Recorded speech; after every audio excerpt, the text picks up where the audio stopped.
Hello, let's talk about Oxford and universities that had a solid foundation in faith and where they are at today. Let's talk a little bit about that as I look at apologetics in my series, Can Science Explain Everything? So I'm going through a series called Can Science Explain Everything, where I'm studying the work of Dr. John Lennox out of Oxford University, a Christian apologist and mathematician. And you will learn and notice pretty quickly here, if you go back to the history of Oxford and places like Oxford, they had a very solid base when it came to trying to teach theology as part of their learning. I believe every school should teach theology, some level of theology. Otherwise, your school is being given over to some other doctrine, right? Because you're either going to teach theology properly or you're going to teach some other study of how humans came to be. So let's talk about Oxford especially.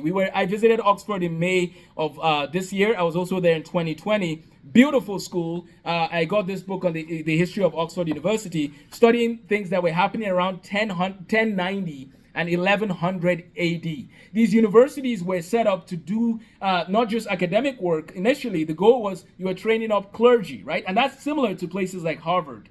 And let me read you a biography of somebody who went to Oxford back in the day. His name is John Owen. He went in the 1600s. It says John Owen was born in 1616, the second son of Henry Owen, a strict Puritan minister.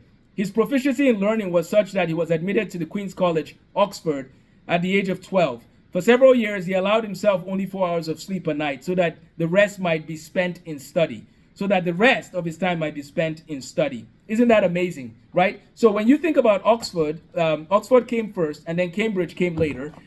Some people moved their way to Cambridge because of some disagreements. And so when you look at Oxford, it's amazing to think that this university raised some of the great thinkers of the day, right? And then Cambridge also did the same. But did you know that people like Isaac Newton had to learn theology as part of their studies, as part of their lives? They had theology there in addition to learning their science.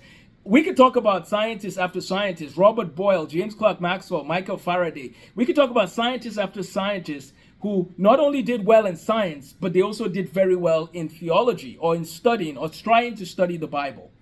My friends, we need the Bible and we need to learn science. If we want to learn science, we should not discard the Bible as a part of the learning of students. Students need God's word.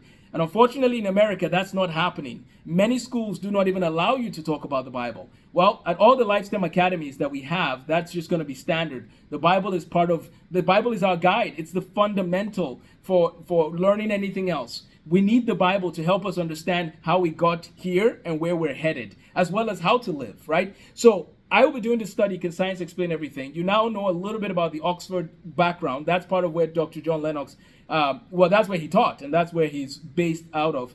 And so we will be studying his book in detail. We will also, from time to time, spend some time talking about the history of education and where we've gone wrong and where we can get back on track. We need more schools to go back to the basics, back to the fundamentals. And where do we start? We start with the Bible and training students to recognize their need for God's word as their guide. So I'm excited to journey with you through this apologetic study. If you have a copy of Can Science Explain Everything, feel free to join me as I go through the 10 chapters. If you don't have a copy, you can look at Amazon or a different place to get it. Can Science Explain Everything by Dr. John Lennox.